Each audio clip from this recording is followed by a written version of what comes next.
안녕하세요. 오늘도 영상 클릭해주셔서 감사합니다. 오늘은 펜로스 증후군에 대한 영상입니다. 반려동물은 가장 소중한 가족이자 친구이며 우리의 삶에 굉장히 깊게 들어와 있습니다. 그런 이유로 반려동물의 죽음은 누구에게나 굉장히 고통스러운 일인데요. 펜로스 증후군이 무엇인지, 원인과 증상, 그리고 극복하는 방법 등을 알아볼게요. 펜로스 증후군이란? 펜로스 증후군은 가족처럼 사랑하던 반려동물이 죽은 후 경험하는 상실감 및 우울 증상입니다. 짧게는 며칠, 몇 개월, 길게는 20년 가까이 사는 깊은 유대감을 가진 반려동물과 이별하는 일은 굉장히 슬픈 일입니다.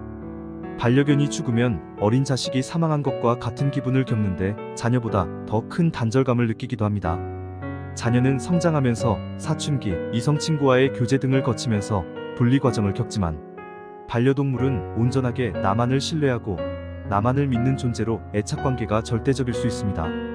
안락사를 통해 반려동물의 삶을 끝내기로 결정한 경우, 신변사의 한계 등으로 반려동물과 이별한 경우, 보호자의 부주의로 반려동물이 사망한 경우, 위 사항들의 공통점은 죄책감으로 더 극심하게 증후군을 느낄 수 있습니다.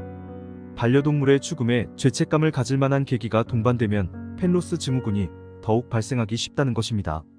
이것은 정신적 고통을 유발하는 현상이기 때문에 가볍게 생각하면 안 되며 외상 후 스트레스 장애의 한 부류로 봐야 할 필요가 있고 건강한 극복 방법을 통해 이겨내야 합니다. 펜로스 증후군 증상. 신체적인 증상. 불면증. 반려동물이 떠났다는 충격에 극심한 스트레스를 받게 되며 이로 인해 수면에 장애가 생깁니다. 갑자기 이유 없는 눈물. 갑자기 떠나보낸 반려동물의 추억이 생각나거나 비슷한 동물을 보게 되면 사소한 자극에도 감정이 북받쳐 오르는 모습을 보입니다. 과식 또는 식욕 저하. 슬프거나 힘든 시기를 겪으며 활력이 감소하여 식욕을 잃는 모습을 보이거나 음식을 과식하면서 고통을 완화하려는 행동을 보입니다. 발열 또는 두통. 반려동물의 죽음으로 큰 스트레스를 받게 되는데 그 스트레스가 신체에 영향을 주게 됩니다. 이로 인해 발열이나 두통 등의 증상이 나타나기도 합니다. 설사나 변비. 반려동물의 죽음으로 큰 스트레스를 받게 되어 신체에 변화를 일으킵니다.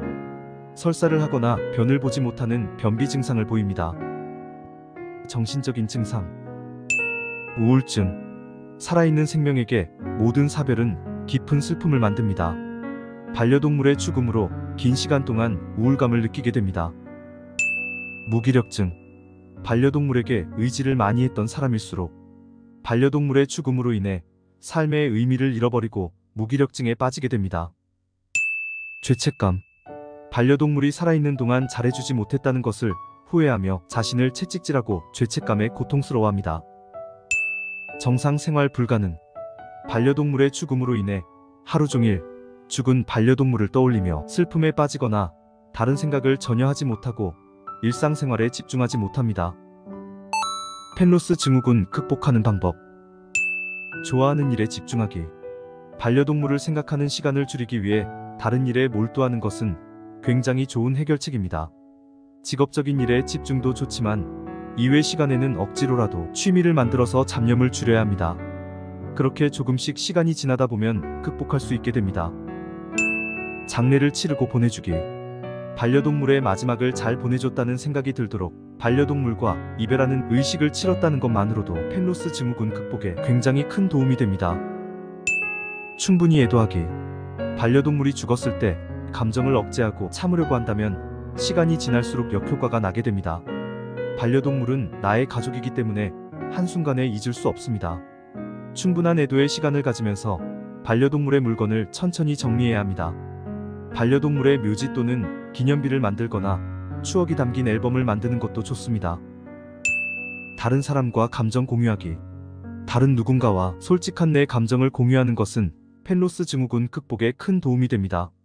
반려동물을 떠나보낸 경험이 있는 사람이라면 더 도움됩니다. 반려동물의 영혼을 떠올리며 자책하지 말기. 인간이 죽어서 사후세계에 가면 살아생전 같이 지내던 반려동물이 마중 나온다는 이야기를 들어보셨을 겁니다. 반려동물이 나보다 먼저 간 것뿐이며 그곳에서 평온하게 지내고 있을 거라 생각하는 것이 좋습니다. 또한 반려동물이 질병 또는 사고로 생을 마감하면 보호자 입장에서 자신이 잘 돌봐주지 못한 결과라고 생각하며 자책할 수 있습니다. 하지만 이러한 자책감은 더 깊은 우울감을 초래할 수 있습니다. 미리 이별 준비하기. 반려동물을 입양할 때는 나보다 먼저 죽을 수 있다는 사실을 알고 있어야 합니다. 강아지의 평균 수명이 15에서 17년으로 인간의 평균 수명에 비하면 굉장히 짧습니다. 갑자기 불의의 사고나 질병으로 더 빨리 떠날 수 있으므로 함께하는 것을 결정하는 순간부터 이별을 준비하는 자세가 필요합니다. 다른 동물의 입양 자제. 펜로스 증후군이 심한 나머지 다른 동물을 바로 입양하는 경우가 있습니다. 하지만 전문가들은 이것을 추천하지 않습니다. 특히 집에 어린 자녀가 있다면 동물의 생명과 죽음을 대수롭지 않게 여길 수 있습니다.